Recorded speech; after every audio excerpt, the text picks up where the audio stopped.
सिर्फ 8 सेकंड और तड़तड़ाकर ब्लास्ट के साथ दो गगनचुंबी इमारतें भरभरा कर पल भर में ही मलबे के ऊंचे ढेर में तब्दील हो गईं।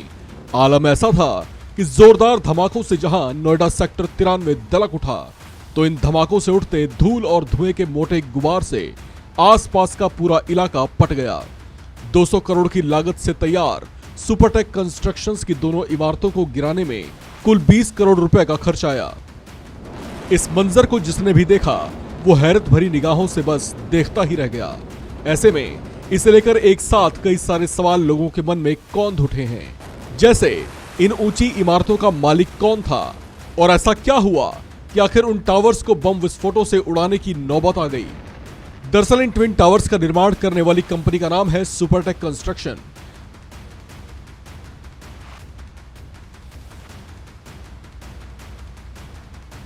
और इसके मालिक हैं आर.के. अरोड़ा।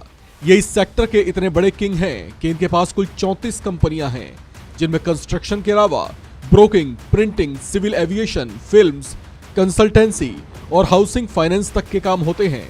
कुछ मीडिया रिपोर्ट्स का तो यहां तक दावा है कि आर.के. अरोड़ा ने कब्रगाह बनाने तक की एक कंपनी खोल रखी है। इससे इनके कारोबार के विस्तार और इसके फैलाव का अंदाजा लगाया जा सकता है। इन तमाम कंपनियों से आर.के. अरोड़ा को अरबों रुपए की कमाई होती है। अब आपको बताते हैं कि कंस्ट्रक्शन के कारोबार में इन्होंने कदम कब रखा। मीडिया रिपोर्ट्स के मुताबिक आर.के. अरोड़ा ने अपने कुछ साथियों के साथ मिलकर साल 1995 में इस कंपनी की आधारशिला रखी थी।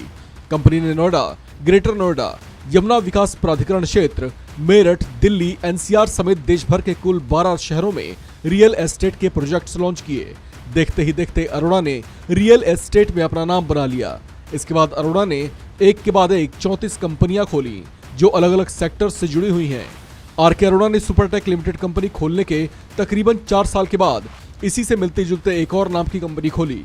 इस कंपनी का नाम था Supertech builders and promoters private limited, जो उनकी पत्नी संगीता अरोड़ा के नाम से खोला गया था।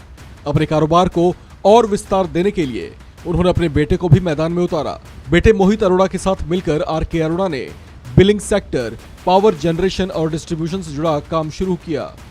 आर.के. अरोड़ा उस वक्त चर्चाओं में आए जब साल 2009 में उनकी कंस्ट्रक्शन कंपनी ने नोएडा सेक्टर 93 में ट्विन टावर्स का निर्माण आगे बढ़ाया।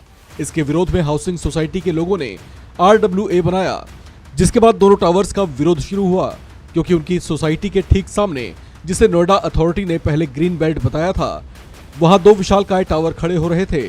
ये पहले नोएडा अथॉरिटी पहुंचे, जहां इनकी सुनवाई नहीं हुई। साल 2012 में एमराल्ड कोर्ट RWA ने इलाहाबाद हाई कोर्ट का दरवाजा खटखटाया, जहां 1.5 साल तक इस मामले की सुनवाई चली और 2014 में इसे अवैध मानते हुए इसे गिराने के आदेश दे दिए गए।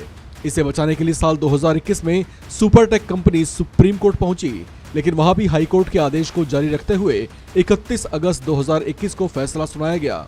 इन दोनों इमारतों को पिछले ही साल गिराया जाना था, लेकिन व्यवस्था पूरी न होने की वजह से इसे ढहाए जाने का समय आगे बढ़ा दिया गया। अब आखिरकार ये दोनों गगनचुंबी इमारतें विस्फोटों के जोरदार धमाकों के साथ मलबे में तब्दील हो चुकी हैं। इस खबर में फिलहाल इतना ही। बाकी अपडेट्स के लिए बने रहिए वन इंडिया हिंदी के साथ।